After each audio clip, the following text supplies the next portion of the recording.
Olá, é muito bom ter a companhia de quem nos ouve para mais um mergulho profundo. Hoje a gente tem uma missão bem clara e honestamente essencial para qualquer pessoa que respire o mundo do trabalho. Com certeza, o tema de hoje bate na porta de todo mundo. Pois é, nós vamos falar sobre como liderar grupos e construir uma cultura de alto desempenho que, sabe, não desmorone na primeira crise. Porque assumir a liderança de uma equipe é facilmente um dos trabalhos mais gratificantes que existem. Sim, mas também é um moedor de carne se a pessoa não souber o que está fazendo, né? Nossa, nem me fale. E o grande dilema que os gestores enfrentam todo santo dia é aquele velho malabarismo.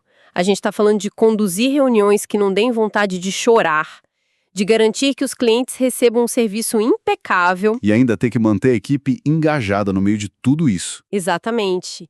E quando tudo isso se junta na prática do dia a dia, forma-se o DNA da empresa.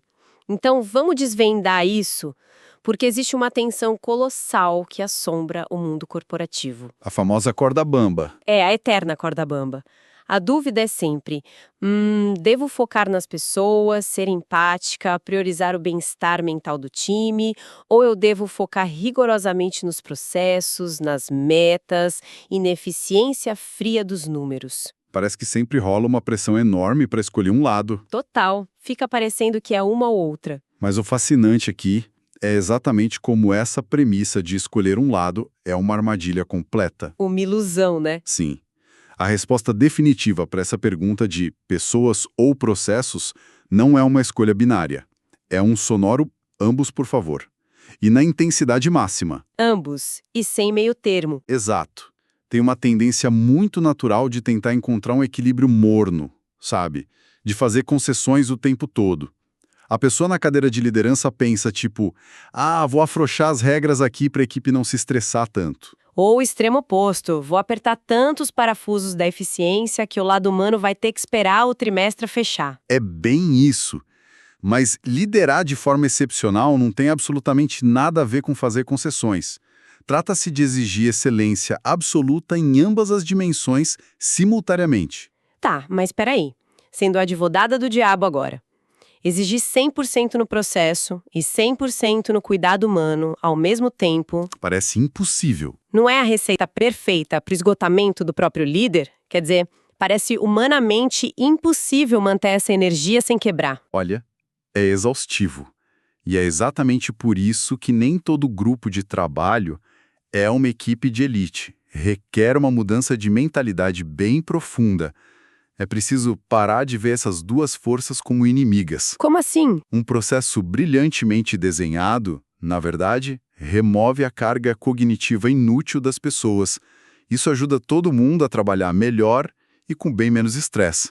Entendi. O processo protege a pessoa. Exatamente. E pessoas que se sentem valorizadas, seguras e desenvolvidas são exatamente aquelas que vão olhar para um processo engessado e dizer, olha, a gente pode fazer isso de um jeito melhor. Eles se alimentam mutuamente. Isso faz muito sentido. Quando a gente olha para as notas e referências do material de hoje, temos figuras como a Brenda, a Tatiana, o Tim. E o que fica claro nos ensinamentos deles é que liderar é a arte de gerenciar tensões constantes. Sim, tensões que nunca somem, só precisam ser administradas. Verdade, basta observar onde a alta performance acontece sob pressão extrema, sabe? Times esportivos profissionais, unidades militares de elite. Ou uma equipe de emergência médica em um hospital de trauma. Nossa, esse exemplo é perfeito. Se a gente conectar isso a um cenário maior, a sala de emergência é o laboratório ideal para entendermos essa dinâmica. Imagina um paciente chegando em estado crítico. A equipe médica não tem tempo para debater filosoficamente o que fazer, né? Não dá para fazer uma roda de conversa na hora do trauma. De jeito nenhum. Eles dependem de um processo rigoroso, duro e mutável. Um checklist de salvamento onde errar um passo significa perder uma vida. Isso é o processo em sua forma mais extrema e inegociável. Mas, ao mesmo tempo, se a pessoa que é cirurgiã principal for uma tirana que não escuta o anestesista, o paciente também morre. o lado humano, a confiança, a empatia sob estresse. A comunicação não verbal, inclusive. Exato, tudo isso precisa estar operando no volume máximo também. Eles não podem simplesmente dizer, hoje vamos focar só no checklist e ignorar a dinâmica da equipe. É o casamento perfeito das duas coisas. E as equipes medianas são aquelas que escolhem o caminho da concessão. A mediocridade nasce do tá bom o suficiente. A excelência nasce da escolha difícil de não abrir mão de nada. E é esse o padrão que a gente vê em empresas excepcionalmente bem geridas no dia a dia. Exigir o máximo da estrutura do sistema, enquanto se extrai o melhor do potencial humano de forma saudável. Perfeito. É exatamente essa a fórmula. Ok, então a gente estabeleceu que precisamos dos dois. Mas como as equipes de elite operacionalizam isso na vida real? Porque as fontes mostram que um dos pilares que sustenta tudo isso vai contra quase tudo que a gente aprende na gestão tradicional. Você diz a questão da informação. Isso, a descentralização radical e o compartilhamento de informações.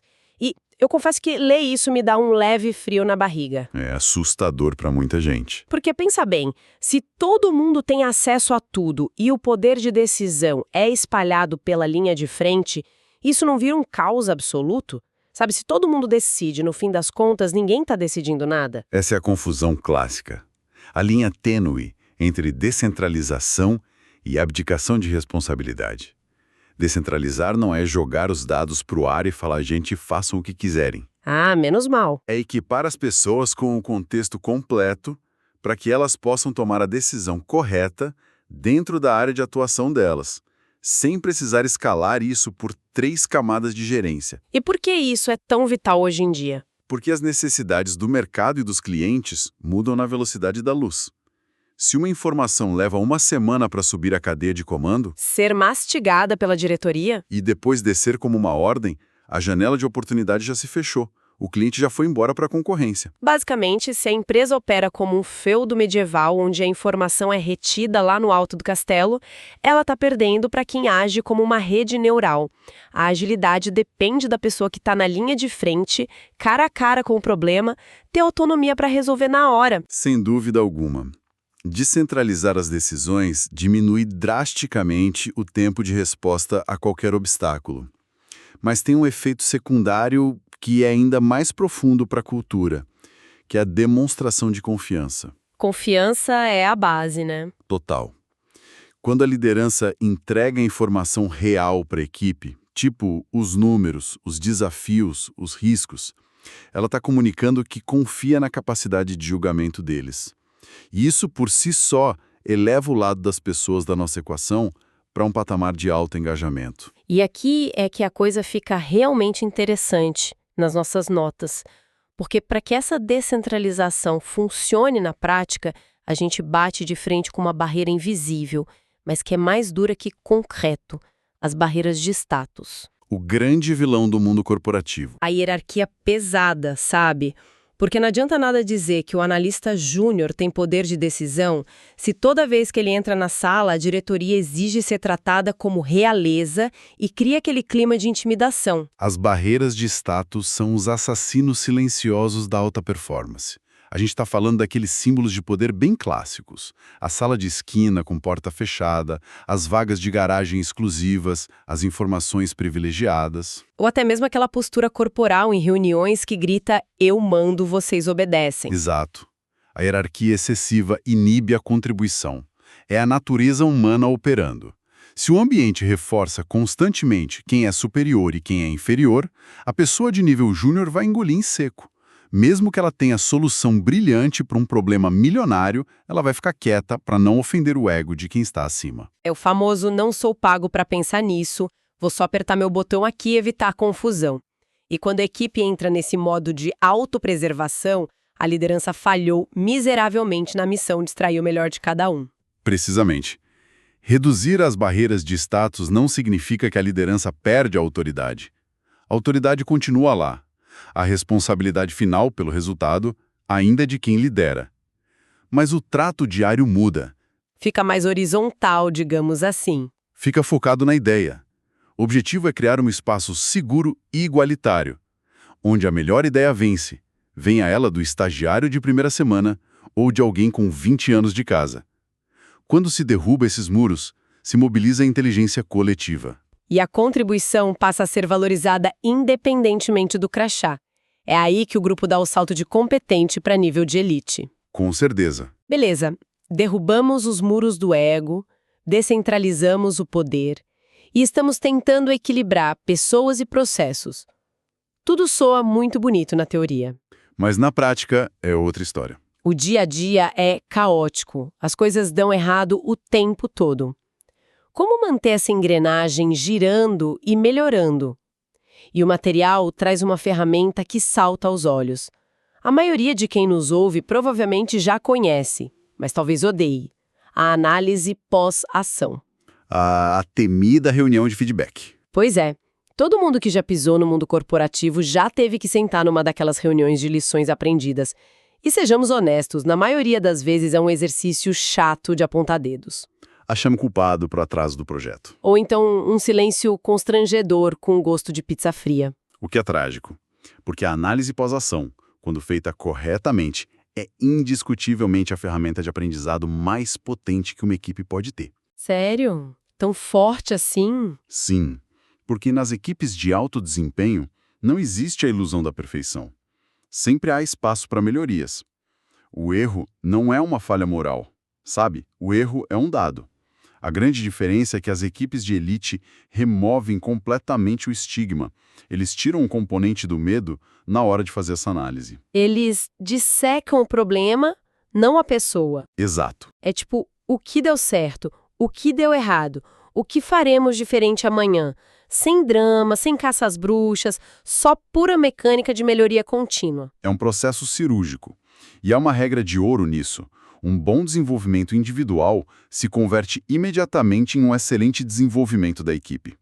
O líder que facilita uma análise pós-ação focada em aprendizado real está, na verdade, polindo cada engrenagem do sistema. A pessoa sai daquela reunião entendendo não apenas onde errou, mas como o processo ao redor dela precisa ser ajustado para que o erro não se repita.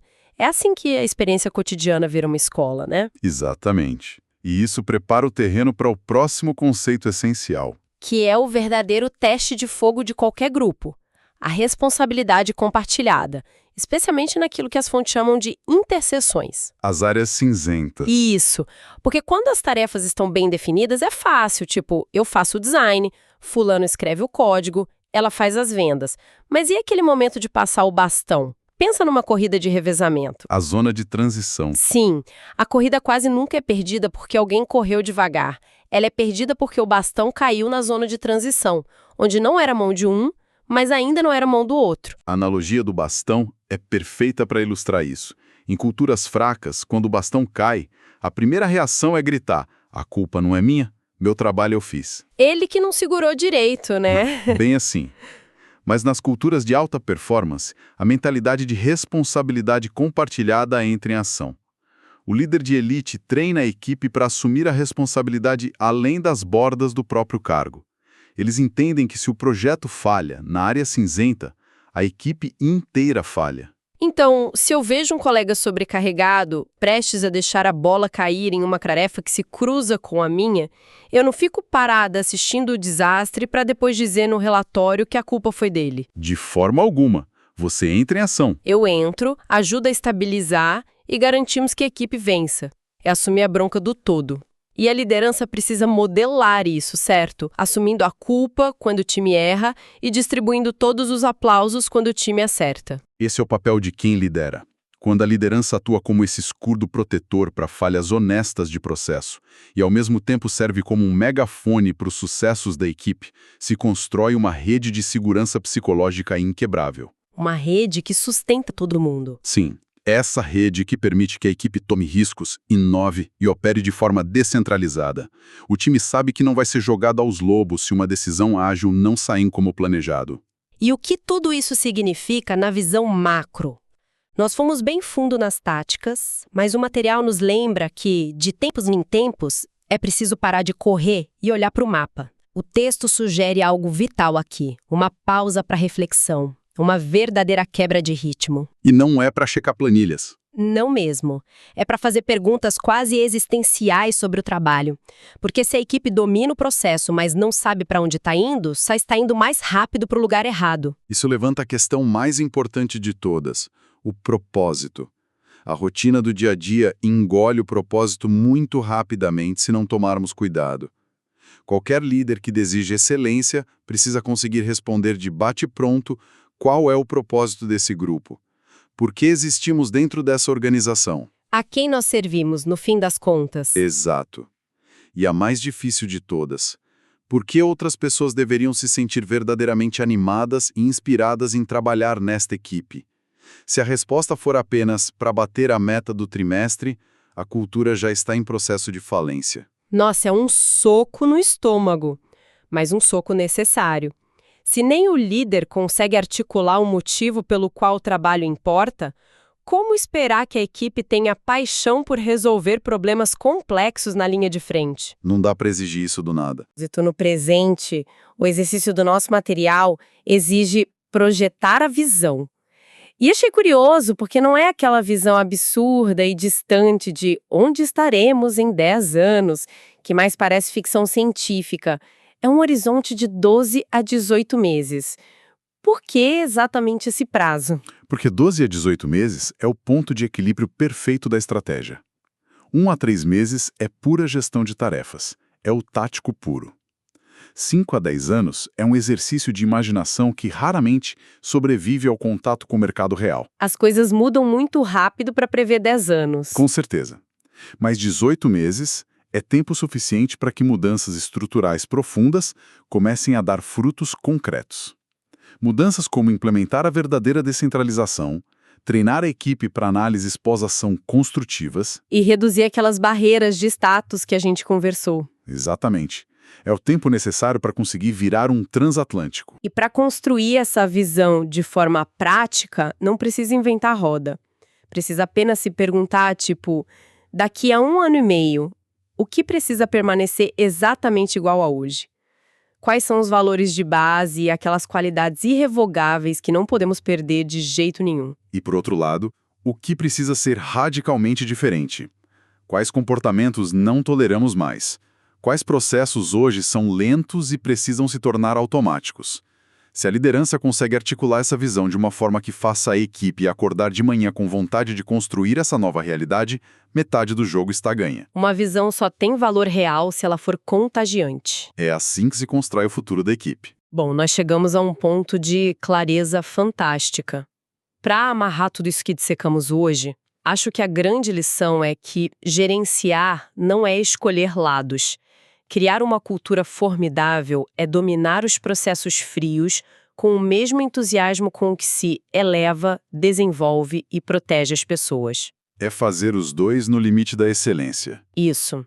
É quebrar os egos, destruir as paredes do status, dar a informação para quem realmente precisa dela e tratar cada erro como um degrau de aprendizado em uma análise pós-ação limpa de vaidades. É correr com o bastão garantindo que ninguém do grupo vai deixar ele cair na zona de transição. É uma missão gigante, mas é o que separa os grupos esquecíveis das equipes lendárias. É o desafio definitivo. E para fechar a nossa reflexão de hoje, eu deixo uma provocação final. Algo para o pessoal mastigar depois que a nossa conversa acabar. Opa, adoro as provocações finais. Manda. Pensa no seguinte: se tudo isso for executado com maestria, se uma equipe atinge a perfeição em harmonizar processos tão fluidos que são autossuficientes, aliados a um nível tão extraordinário de confiança, responsabilidade compartilhada e descentralização do poder. Tá, e aí? Será que o papel tradicional do chefe simplesmente evapora?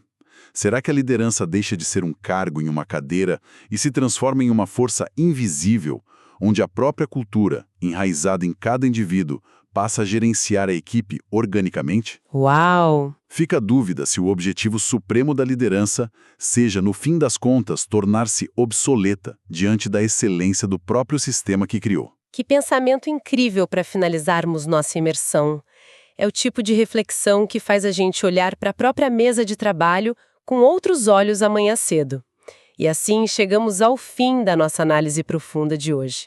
Foi uma conversa excelente. Muito obrigada pela companhia incrível de quem nos escuta ao longo de toda essa jornada desvendando a mente da alta performance.